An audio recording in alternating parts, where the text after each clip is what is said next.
Magandang araw mga katoto. Hapon na pala. Sipin mo, lakas ng hangin dito.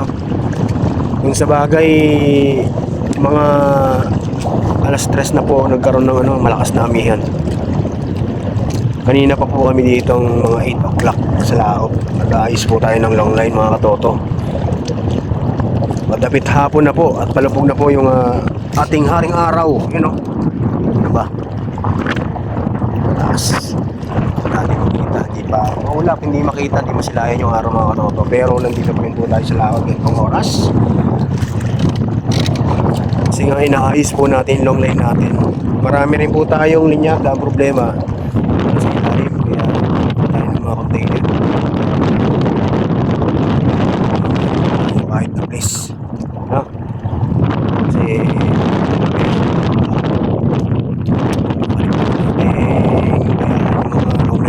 natin ang sa ilalim, kaya hindi naman kinakapitan, so nalulugi tayo. Gawa ng paraan, kaya nagkaroon po tayo ng konting pera, yung bumili tayo ng ilang pera sa kuya.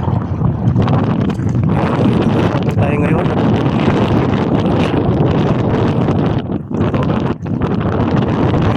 lang makabili lang tayo ng asin. Di totoo yan. Pakita ko lang sa inyo mga katoto, vlog na rin po natin yung camera. Iyan na po ngayon ang ating tamungan. Mas marami pong lutang kaysa dati. Mas maganda na po ngayon kaysa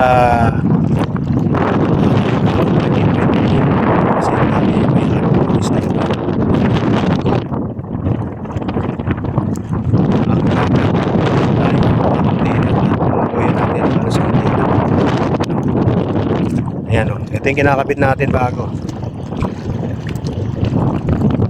Bakit kamo container? Kasi yung mga styro na tinaliw natin hindi na automatic. Siguro may pakinapang din ho siya hanggang 2 taon, kaya lang napipigtal din ho sa sikat ng araw at saka palo ng ulan. Then yung iba styro din ang ginamit natin. Yun o, yung mga container, mga styro, mga ref, hindi lang tapos schooner, pipilit po din mga katoto. Kahit pa paano malaking tulong po yan magpa-natiling lutang yung kanilang mga online.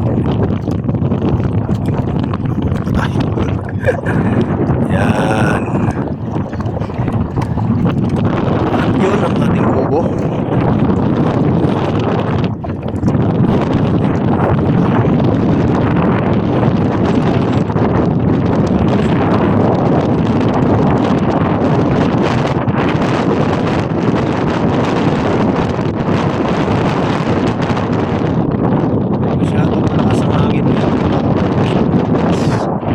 Alon.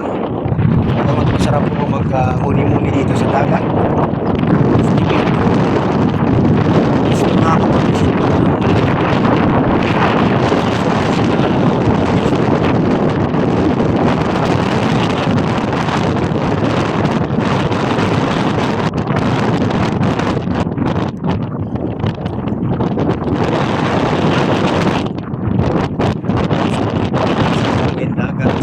Mga ibong lumilipad tulog ng aeroplano, mga